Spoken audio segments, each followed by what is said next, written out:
Assalamualaikum warahmatullahi wabarakatuh. Dalam kesempatan kali ini, kita akan menceritakan kisah tentang wali Allah tanpa nama dan tanpa gelaran.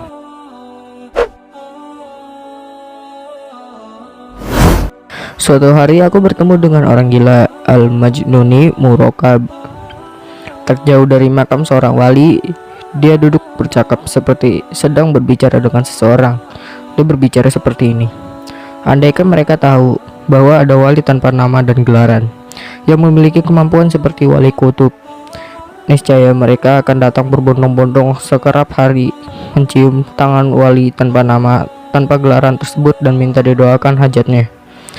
Jika wali tanpa nama, tanpa gelaran itu telah wafat, niscaya mereka akan berlama-lama di perkuburannya, berzikir, berdoa, dan bermuhasabah diri, meminta ampun kepada Allah Maha Pengampun atas dosa-dosa mereka selama ini. Andaikan mereka tahu jika mereka sami'na wa ata'na kepada wali tanpa nama, tanpa gelaran, niscaya Allah Subhanahu wa taala akan angkat derajatnya. Namun sayang sekali, karena wali tersebut tanpa nama dan tanpa gelaran, maka ia seringkali dilupakan dan diabaikan setiap orang.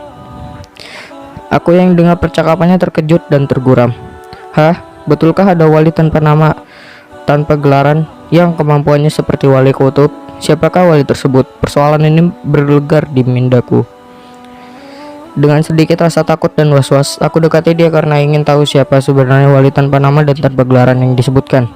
Lalu terjadi dialog antara aku dan orang gila itu. Aku berkata, "Maaf bang, tadi saya dengar abang ada bercakap panjang lebar dan berbicara tentang wali tanpa nama, tanpa gelaran. Siapakah sebenarnya wali tersebut bang? Mengapa sedemikian hebatnya wali tanpa nama, tanpa gelaran tersebut, hingga kemampuan dan derajatnya hampir menyamai wali kutub?" Orang gila tersebut menoleh ke arahku lalu berkata, "Kamu siapa? Kamu mencuri dengar perbualanku ya? Apa pentingnya kamu perlu tahu tentang wali tanpa nama dan tanpa gelaran?" Ucapnya dengan nada agak tinggi. Mendengar ucapan suaranya yang agak bernada tinggi dan kasar membuat aku sedikit risau dan gegabah, lalu aku berkata, "Maaf bang, bukan maksud saya untuk menyinggung perasaan atau mencuri dengar percakapan abang. Saya seorang muhibbun, pecinta para Allah, wali-wali Allah. Kadang-kadang saya dan para sahabat saya berziarah ke makam para wali. Saya teringin tahu dan tertarik dengan wali tanpa nama, tanpa gelaran yang abang sebutkan.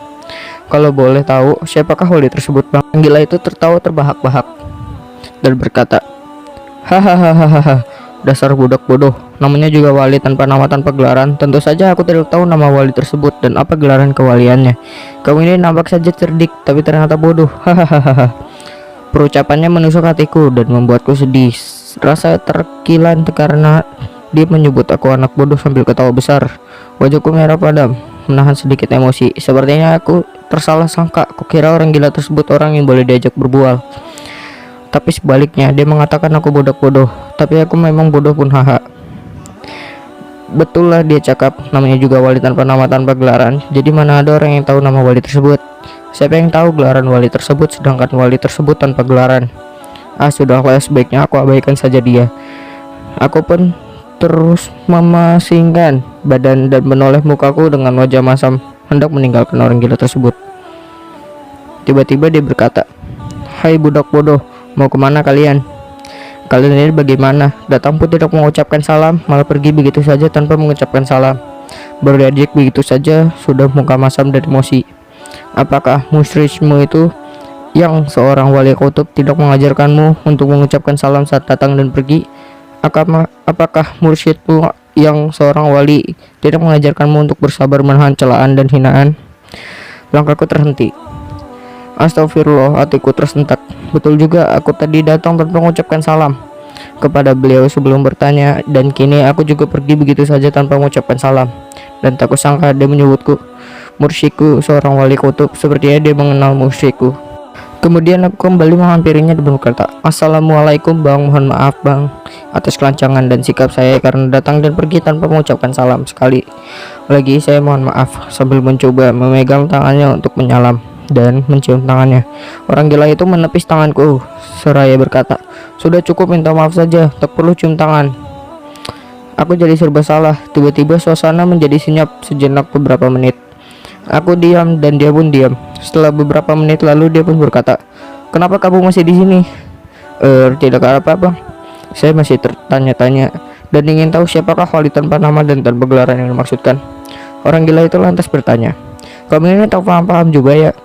Sudah berapa lama kamu belajar tasawuf pada gurumu? Aku menjawab, sudah hampir 7 tahun bang. Lalu orang gila itu berkata sambil menepuk pahanya, sudah 7 tahun? Takkan masih tidak tahu wali tanpa nama dan tanpa gelaran? Apakah mungkin gurumu tidak memberitahumu? Aku menjawab, saya sering membaca dan mendengar khutbah dari guru saya bang, tapi saya belum tahu dan belum pernah dengar ada wali tanpa nama dan tanpa gelaran. Dan guru saya pun tidak pernah menyebutkan siapa wali tersebut. Orang gila itu tertawa, lalu berkata, sebenarnya gurumu ada menyebutkannya, bahkan berulang-ulang kali menyebutkannya. Hanya saja kamu yang tak paham-paham juga maksud gurumu. Lagi pula, sebutannya wali tanpa nama dan tanpa gelaran. Jelas gurumu tidak tahu nama wali tersebut dan tidak tahu gelaran wali tersebut. Tapi kamu sendiri tahu siapa wali tersebut. Bahkan wali tersebut begitu dekat denganmu. Aku tergumam dan berkata dalam hati, aku sudah mengenal wali tersebut. Siapa dia? Gila itu tertawa kecil. Wali tanpa nama dan tanpa gelaran itu adalah orang tuamu sendiri. Nah sekarang aku tanya kamu, sememang-memangnya aku kenal siapa nama orang tuamu dan gelaran bagi orang tuamu? Tentu aku tak tahu. Aku jadi bertambah bingung dan semakin bertanya-tanya. Orang tuaku, maksud abang kedua orang tuaku adalah wali tanpa nama dan tanpa gelaran. Mengapa pula begitu? Orang gila itu mulai menatap mataku dengan tajam, lalu bangkit dari duduknya dan berkata, apakah kau tidak tahu tentang Uwais Al-Qarni?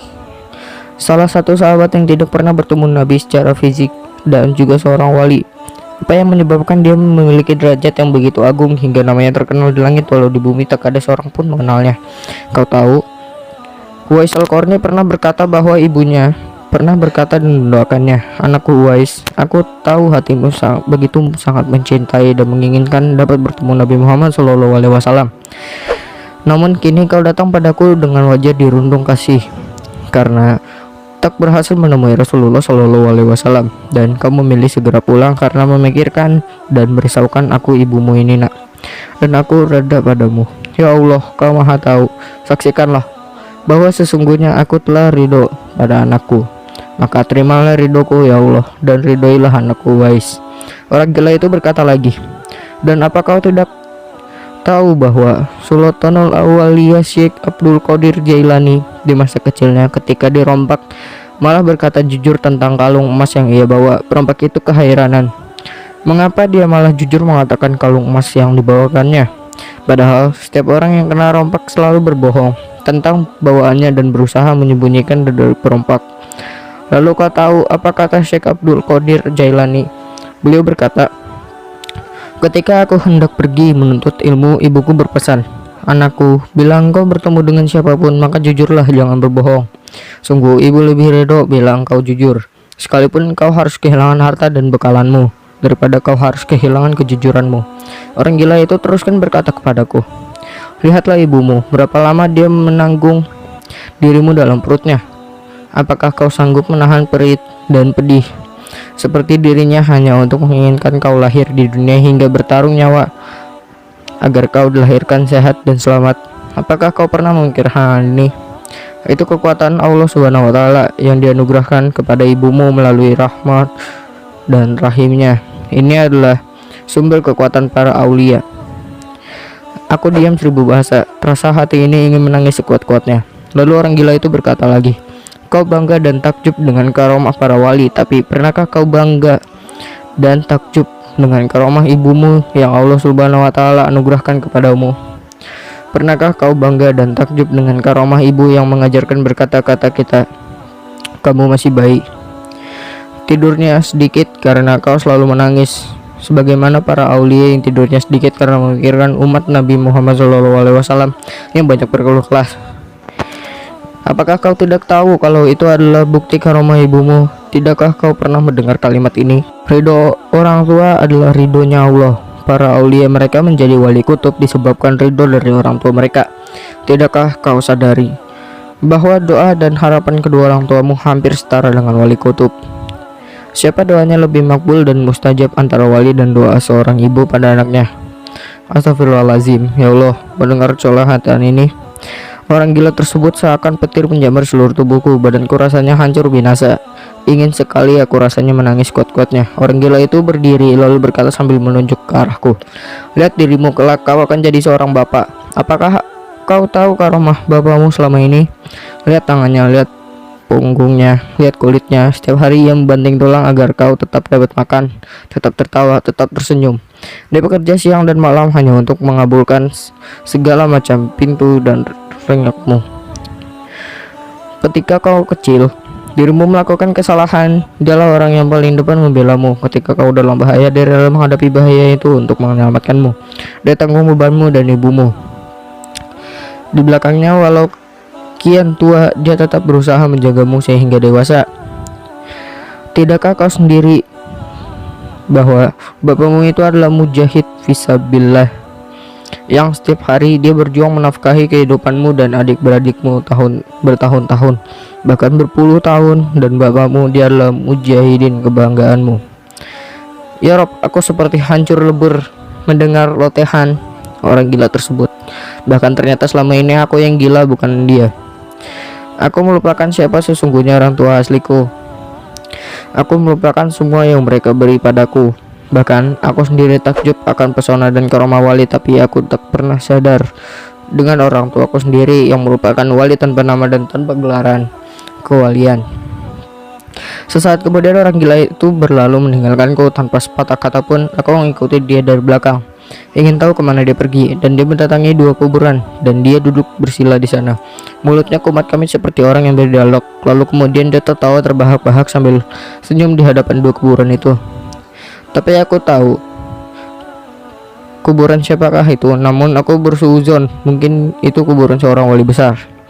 Karena dari coletan orang gila itu sepertinya dia tahu benar tentang wali, jadi aku pikir itu kuburan seorang wali.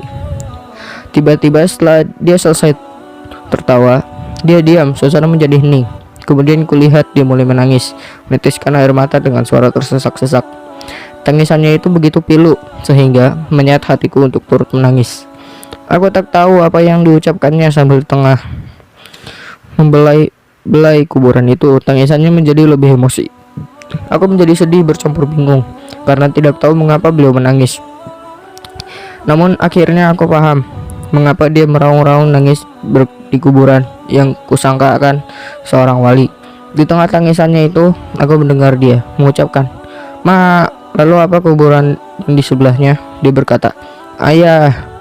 Kini aku baru paham mengapa orang-orang mulai menganggap dia gila, sebab dia sering tertawa, menangis, merenung, dan bercakap-cakap sendiri di kuburan. Seandainya aku jadi dia, boleh jadi aku akan sama dengannya menjadi gila karena tinggalkan pergi oleh kedua orang paling sayang yang disayangi. Kita tidak tahu apa yang dilaluinya. Aku mengembalikan badanku dan beransur pergi, bergegas ingin pulang ke rumah untuk menemui kedua orang tuaku yang masih hidup. Alhamdulillah, aku merasa beruntung masih memiliki wali tanpa nama dan tanpa gelaran yang masih ada di depanku. Sepanjang jalan aku berdoa kepada Allah, Rabbighfirli wali walidayya warhamhuma kama rabbayani sugiro. Sayangilah ayah dan ibu kalian sementara Allah masih meminjamkan pada kalian. Itu tadi kisah tentang wali Allah tanpa nama dan tanpa gelaran. Sekian dulu dari saya. Wassalamualaikum warahmatullahi wabarakatuh.